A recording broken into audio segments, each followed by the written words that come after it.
여러분, 2023년 한 해도 이제 한 주가 남았습니다. 정말 믿기지 않는 것 같아요. 2023년 시작한 지가 정말 엊그제 같은데 한 주만 남았다는 이 사실이 정말 믿기지 않는 것 같습니다. 한 해를 뒤돌아보면요, 다사다난한 일들이 굉장히 많이 있었던 것 같아요. 유독 기억에 남는 큰 사건과 사고들도 많았던 한 해였습니다. 몇 가지 이야기를 해보자면 빌라왕이나 건축왕 등 전세 사기가 전국을 휩쓸고 지나갔습니다. 한 해 전세 사기 피해자가 13,433명이라고 합니다. 그리고 피해자들의 70%는 청년들이었습니다. 건축왕 전세 사기로 피해자 4명은 스스로 극단적인 선택을 하게 되었어요. 또 7월에는 서희초에 재직하던 25살의 한 여교사가 학부모의 괴롭힘을 견디지 못하고 학교에서 스스로 생명을 잃는 일도 있었습니다. 강남의 학원가에서는 10대들을 상대로 마약 음료를 마시게 하고 부모를 협박하는 일도 있었고요. 유명 연예인들의 마약 사건으로 온 나라가 시끌벅적하기도 했습니다. 올 한 해만 마약 단속에서 발각된 인원이 3만 명이라고 합니다. 여러분, 걸린 사람들만 3만 명이에요. 더 이상 우리나라에 이 마약이라고 하는 문제가 멀리 있지 않다는 것을 반증하는 것 같습니다. 또한 묻지마 흉악 범죄들로 인해서 수많은 사람들이 목숨을 잃게 되었죠. 우리나라를 넘어서는 2월 6일에 튀르키예에 진도 7.8의 지진이 있었습니다. 6만 명이 사망했고요. 13만 명이 부상을 당했고 2,300만 명의 이재민이 발생했습니다. 그리고 10월 7일에는 하마스의 침공으로 이스라엘과 하마스의 대규모 전쟁이 벌어졌습니다. 러시아와 우크라이나의 전쟁도 여전히 진행 중에 있습니다. 여러분, 생각만 하면 정말 끔찍한 사건과 사고들이 우리가 살고 있는 이 세상과 또 그 지구의 반대편에서 지금도 무수히 일어나고 있다는 사실이에요. 이런 세상을 바라보면 하나님이 창조하셨던 에덴 동산의 모습을 찾아보는 것은 굉장히 어려운 것 같습니다. 우리가 꿈꾸는 행복한 세상, 평안과 평등이 있는 세상은 저 멀리 있는 것처럼 보여지고 고통과 상처에 신음하는 이 세상의 수많은 소리들이 우리에게 끊임없이 들려오고 있다는 사실이에요. 오늘 성경의 본문도 이러한 세상이 배경입니다. 9절과 10절과 11절에 보게 되면 반복되어 사용되는 단어가 있어요.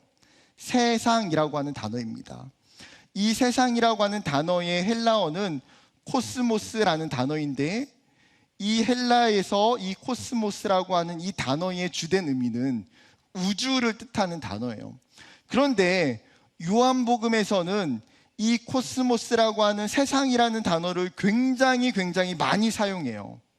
그런데 우주라고 하는 거대한 개념에 대한 의미가 아니라 어쩌면 이 땅에 있는 영적으로 변질된 이 세상과 그 안에 있는 사람들을 의미할 때 세상이라는 단어를 쓰고 있습니다. 나아가 이 세상의 특징과 현실을 잘 설명하는 단어가 성경에 있어요. 뭘까요? 바로 어두움이라고 하는 단어입니다. 요한복음 1장 5절에 보게 되면 빛이 어둠에 비치되 어둠이 깨닫지 못하더라. 요한은 이 빛이 들어오기 전에 이 세상의 현실이 어두움이었다라고 표현하는 거예요.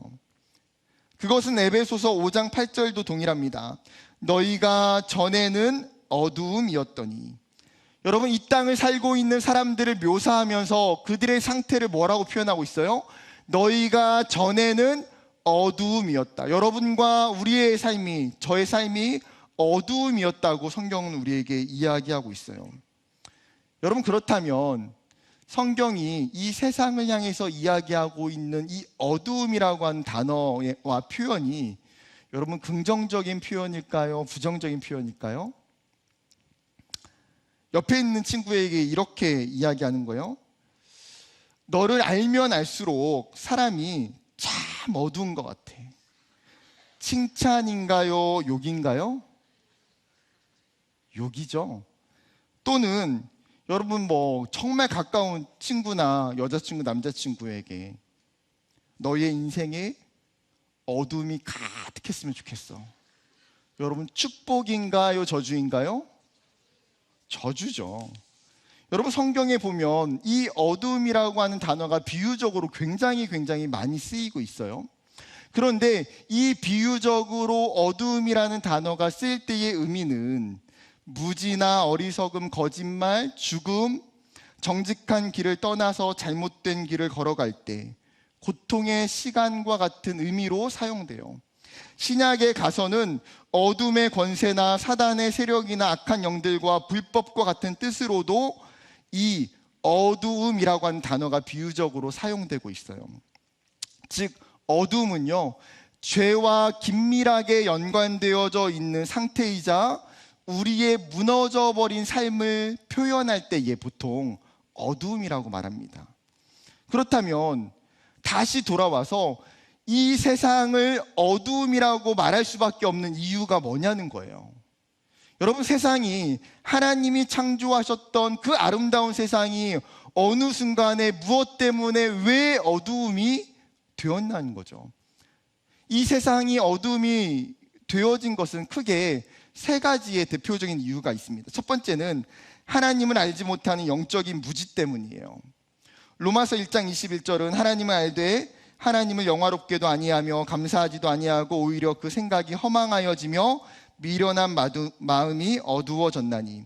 에베소서 4장 18절 그들의 총명이 어두워지고 그들 가운데 있는 무지함과 그들의 마음이 굳어짐으로 말미암아 하나님의 생명에서 떠나 있도다. 즉 세상이 하나님에 대해서 제대로 정확하게 인식하지 못한다라는 거예요. 창조주이신 하나님을 깨닫지 못하고 그 창조주이신 하나님으로부터 관계가 깨져버렸어요. 그러자 하나님에 대한 영적인 마음이 어두워지고 무지가 생기고 그 무지로 말미암아 영적인 생명을 세상이 잃어버리게 되죠. 두 번째 이유는 범죄함과 그로 인한 결과 때문입니다. 로마서 3장 23절에 모든 사람이 죄를 범하였으며 하나님의 영광에 이르지 못하더니, 요한복음 3장 19절 그 정죄는 이것이니 곧 빛이 세상에 왔으되 사람들이 자기 행위가 악함으로 빛보다 어두움을 더 사랑한 것이니라. 아담의 범죄로 말미암아 인류가 원죄가 생겨났어요. 그 원죄가 들어왔을 뿐만 아니라 그 원죄의 영향으로 인해서 수많은 사람들은 각자 자신이 범죄하는 자범죄가 이 세상에 더 많아지고 확산되기 시작해요. 그러한 악은 결국은 인간을 타락하게 만들고 우리가 살고 있는 이 세상을 어두움에 빠지게 만들더라는 거예요. 세 번째는 세상을 통치하고 있는 사단의 영향 때문입니다. 에베소서 6장 12절 우리의 씨름은 혈과 육을 상대하는 것이 아니요 통치자들과 권세들과 이 어둠의 세상 주관자들과 하늘에 있는 악의 영들을 상대함이라. 요한일서 5장 19절 또 아는 것은 우리는 하나님께 속하고 온 세상은 악한 자 안에 처한 것이며. 여러분, 성경이 우리가 살아가는 세상을 뭐라고 이야기합니까? 사단의 통치 속에 거하고 있는 세상이다라고 이야기해요. 즉 우리가 살아가고 있는 이 세상 속에서 우리의 싸움의 대상은 눈에 보여지는 인간적인 혈과 육에 대한 싸움이 아니라 더 근본적인 우리의 싸움의 대상이 있다는 거죠. 그것은 무엇입니까? 눈에 보이지 않는 악한 영들과 영적인 세상의 주관자들이라는 거예요. 사단이 통치하고 다스리는 이 세상은 하나님의 뜻을 거스르고 불순종하게 만들고 악한 영향력들을 더 강하게 행사하더라는 거예요. 그러면 문제는 세상의 어두움 속에서 우리의 삶은 어떠냐는 거예요. 여러분의 삶은 그 세상 가운데에 평안하고 안전하게 살아가고 있습니까? 여러분의 삶은 그 세상 가운데에 어두움 속에 거하지 않고 살아가고 있습니까? 2009년에 개봉했던 여러분 블랙이라고 하는 인도 영화가 있습니다. 보신 분이 계신가요? 이 영화는 헬렌 켈러와 그의 선생님이었던 설리반이었던 이 선생님의 이야기를 인도식으로 각색한 영화입니다. 영화 속 주인공인 미셸은 블랙이라고 하는 세상에 살고 있는 아이예요. 2살 때에 청각과 시각의 장애 판단을 받고 아무것도 보지 못하고 아무것도 듣지 못하고 아무것도 인지하지 못하는 깜깜한 세상에 살고 있어요. 이 미셸의 부모님조차도 이 미셸에게 방울을 달아줘요. 마치 짐승처럼 정신지체화 취급을 하고요. 부모도 이 아이를 온전히 사랑하지 않습니다. 자기 스스로는 아무것도 할 수 없는 이 아이, 그녀의 세상은 말 그대로 캄캄한 블랙이에요. 그럼 미셸에게 사하이라고 하는 선생님이 나타나요. 아무것도 보지 못하고 아무것도 듣지 못하고 아무 말도 못하는 이 미셸에게 사하이 선생님은 끊임없이 사물을 만지게 하고 단어를 이야기하고 그녀의 삶에 함께하면서 어떻게 해서든 그 삶 안으로 들어가려고 해요. 이 사하이 선생님이 영화 속에서 인생의 중요한 진리를 하나 던져줍니다. 그런 이야기를 해요. 누구나 이런 암흑 속에서 살아갑니다. 누구나 이런 암흑 속에서 살아갑니다. 미셸뿐만 아니라 모든 사람은, 모든 인간은 각자의 암흑 속에, 저마다의 블랙 속에 살아간다는 거예요. 마치 이 미셸처럼 청각과 시각을 듣지 못하고 보지 못하는 그 장애 때문에 블랙에 빠지는 사람도 있지만, 삶의 다양한 문제와 어려움 때문에, 때로는 정말 내가 원하지 않고 내 선택과 내 행동에 전혀 상관이 없는 그 상황과 문제 때문에라도 우리는 각자 블랙이라고 하는 공간과 시간을 마주할 때가 있다는 거예요. 여러분, 교회를 다닌다고 해서, 내가 신앙이 있다고 해서 그 삶에 어두움이 없을까요? 여러분의 인생을 되돌아보세요. 이 청년의 시간들을 되돌아보세요. 여러분의 인생에 어둠이 없습니까? 제가 설교를 준비하면서 제 인생을 되돌아보니까 제 인생의 20대의 시간들은 정말 말할 수 없는 캄캄한 어두움 그 자체였어요. 빛이 보이지 않고 미래가 보이지 않고 소망이 보이지 않는, 사실은 이 땅에 있는 많은 청년들이 그럴 거예요. 그것은 교회를 다닌다고 해도 마찬가지예요. 이사야 43장 8절에 이렇게 이야기해요. 눈이 있어도 보지 못하고 귀가 있어도 듣지 못하는 백성을 이끌어내라. 하나님이 지금 이스라엘 백성들을 바라보시면서 어떻게 느끼십니까? 눈이 있는데도 보지 못하고 귀가 있는데도 듣지 못하는 상태라는 거예요. 하나님과의 관계가 사라지고 단절되어 있는 이스라엘의 모습이 마치 어두움 자체, 블랙과 같다는 거죠. 여러분, 이것은 비단 이스라엘만의 이야기가 아니에요. 고영원 선교사님이 작사 작곡한 그날이라는 찬양이 있는데, 찬양 가사는 다음과 같습니다. 사망의 그늘에 앉아 죽어가는 나의 백성들, 절망과 굶주림에 갇힌 저들은 내 마음의 오랜 슬픔, 고통의 멍에에 매여 울고 있는 나의 자녀들, 나는 이제 일어나 저들의 멍에를 꺾고 눈물 씻기기 원하는데. 하나님의 백성, 그분의 자녀들의 삶이 마치 어떻다는 겁니까? 사망의 그늘에 앉아있고 절망 속에 있고 고통의 멍에 가운데 울고 있다는 거예요. 여러분, 그리스도인들도 동일하게 세상의 어두움 속에 살고 있어요. 내가 어둠 속에 살아가는 것을 다른 사람이 모를 뿐이에요. 그런데 내 자신은, 내 삶을 너무나 잘 알아요. 내가 지금 어둠 속에 있다는 것을. 내 삶에 끝없이 펼쳐지는 그 어둠의 터널을 걸어가면서 인생의 그 어떠한 빛도 보이지 않는 것처럼 느껴질 때가 있어요. 뿐만 아니라 여러분, 로마서에서 말하고 있는 것처럼 죄의 싹슨 사망이라고 이야기해요.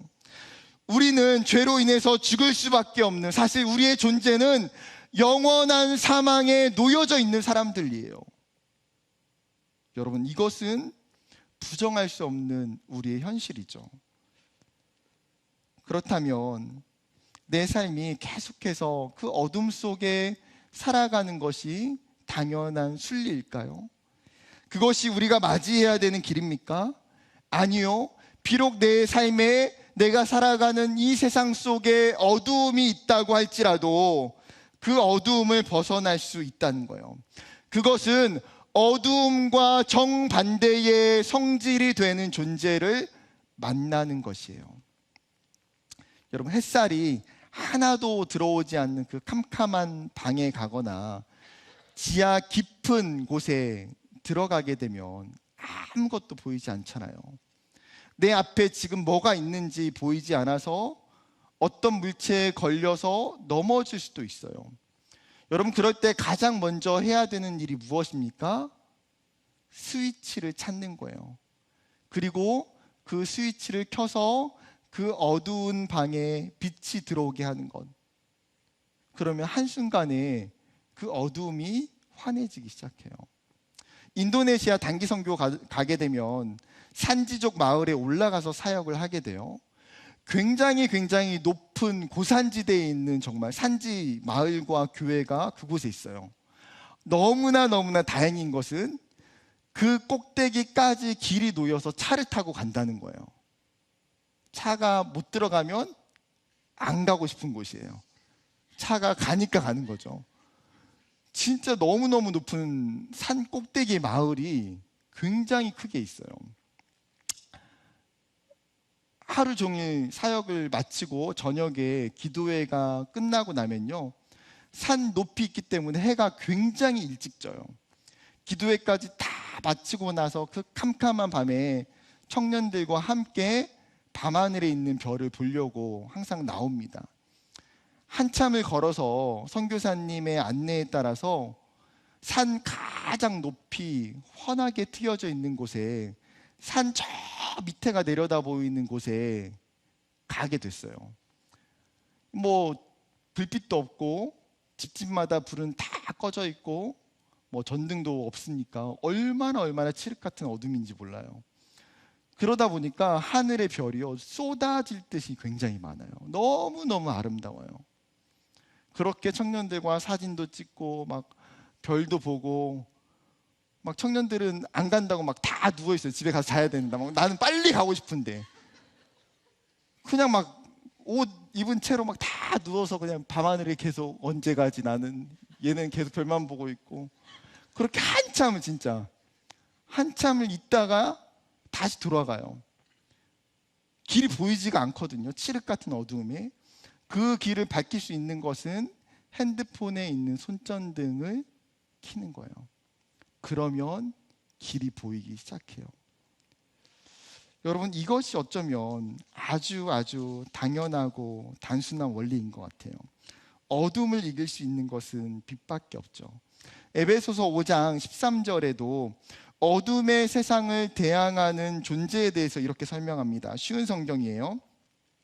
그러나 빛이 오면 모든 것이 환히 드러날 것입니다. 그런 것 같아요. 여러분, 우리의 삶에 어둠이 있다면 우리의 삶에 필요한 건 뭘까요? 그 어둠을 비출 수 있는 빛이 내 삶에 필요하다는 거예요.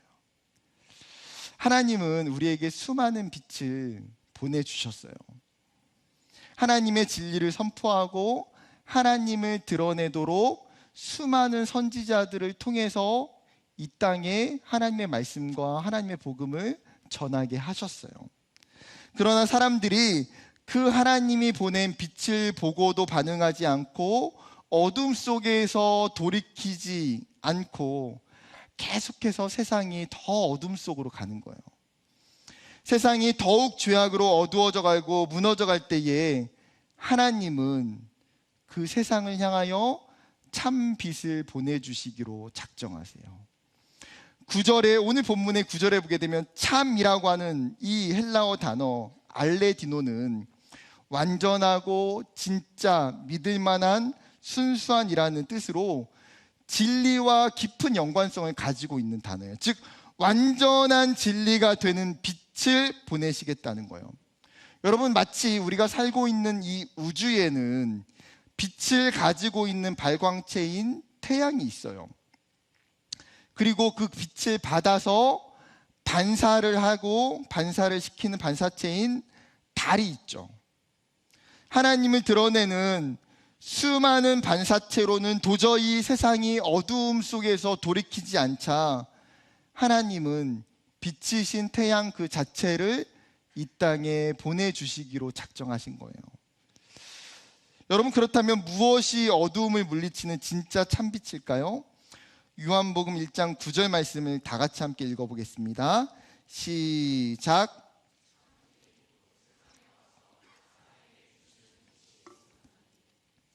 참빛, 이 참빛을 그 다음 본문의 10절과 11절에 보게 되면 그는이라고 하는 인칭대명사로 표현하고 있어요. 여러분, 참빛이 그는이에요. 그런데 여기서 말하는 그는 누구입니까? 그러면 하나님이에요. 하나님이신 그분이 세상에 와서, 더 정확한 표현으로는 세상 안으로 들어왔다예요, 번역이. 하나님이 세상 안으로 들어오셨다라는 거예요.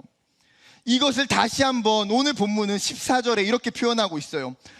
그 빛이 우리 가운데 거하심에. 어떻게 됐어요?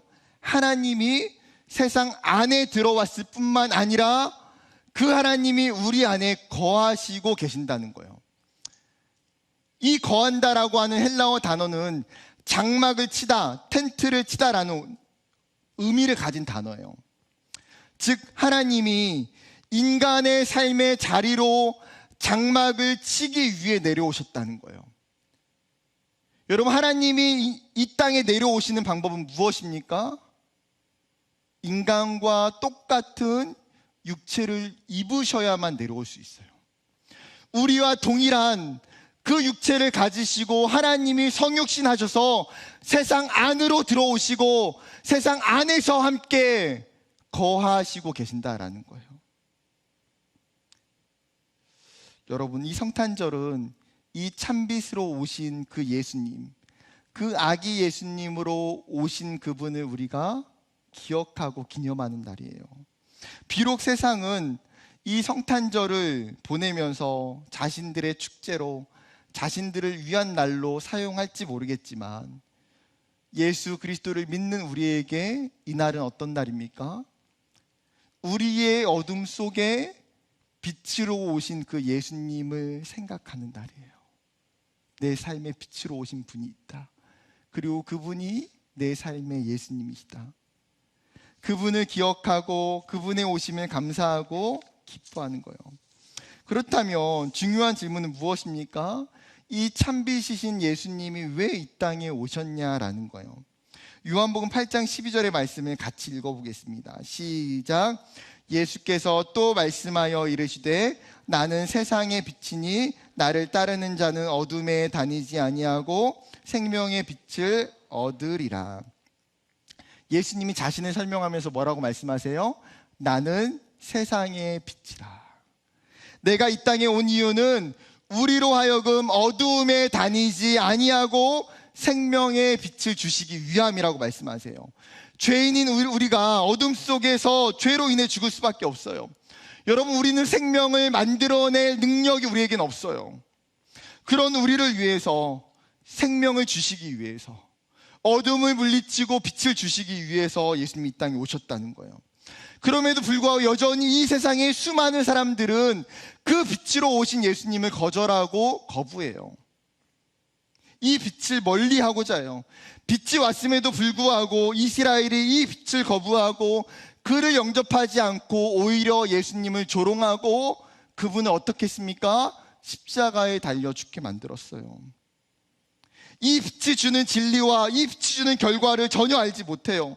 그러나 여러분, 이 빛이 없다면 우리의 삶에 그 어떤 변화도 없어요. 여러분, 이 빛이 없다면 우리의 삶에 그 어떤 소망도 없어요. 왜요?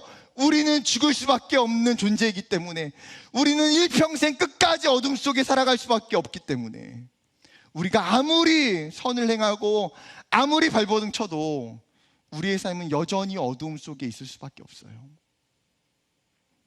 요한복음 1장 12절에 이렇게 말씀하세요. 영접하는 자 곧 그 이름을 믿는 자들에게는 하나님의 자녀가 되는 권세를 주셨으니. 여러분, 우리에게 주신 소망은 무엇입니까? 영접하는 자에게는, 그 예수 그리스도의 이름을 믿는 자, 그 예수님이 어떤 분이시고 어떤 일을 행하셨고 우리를 위하여 무엇을 이루셨는지 그 이름을 믿는 자는 뭐라고요? 하나님의 자녀가 되는 권세를 주셨다는 거예요. 하나님, 그 참비시신 예수님과 영원한 사귐과 그 친밀한 관계를 우리에게 허락해 주셨다는 거예요. 그 예수님으로 인해서 우리에게 빛이 들어와요.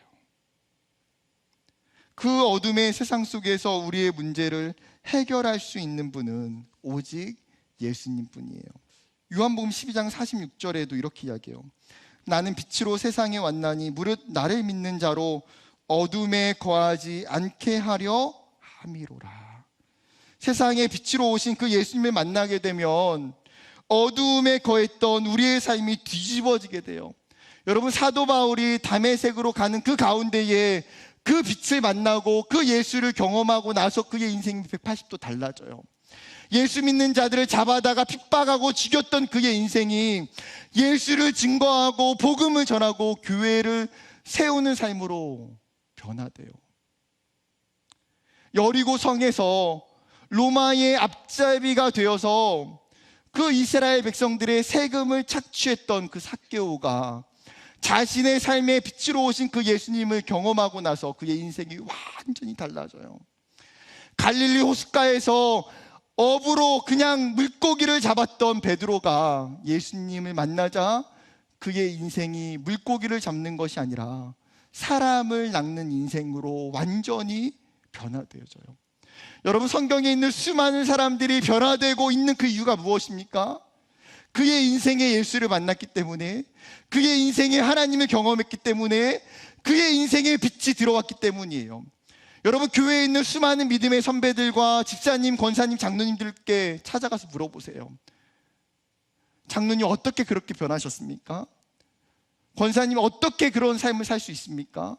하나같이 이야기하는 것이 무엇일까요? 공통점은 딱 하나예요. 내 삶에 예수님이 찾아오셨기 때문에, 내 삶에 그 예수님의 빛이 들어왔기 때문에 내 인생이 변했습니다. 여러분, 저의 삶이, 여러분의 삶이 바뀐 게 무엇입니까? 우리의 의지와 우리의 노력인가요? 아니요. 우리가 예수를 알기 때문에, 우리가 예수를 믿기 때문에 그 예수로 인하여서 우리의 삶이 달라지게 되는 거예요. 여러분, 하나님은 여기 있는 우리 모두에게 그 빛을 주시기를 원하시는 분이에요.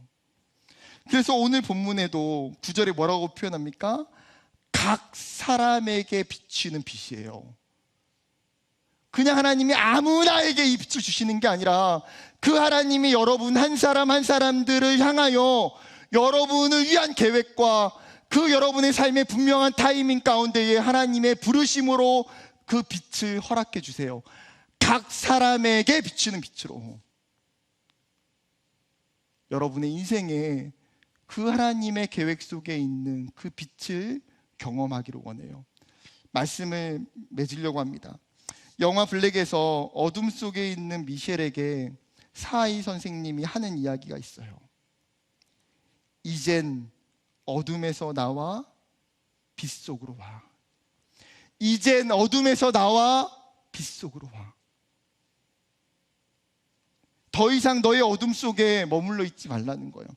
이제는 빛으로 와서 그 어둠을 지나서 너의 삶을 비추는 빛 가운데 나오라는 거예요.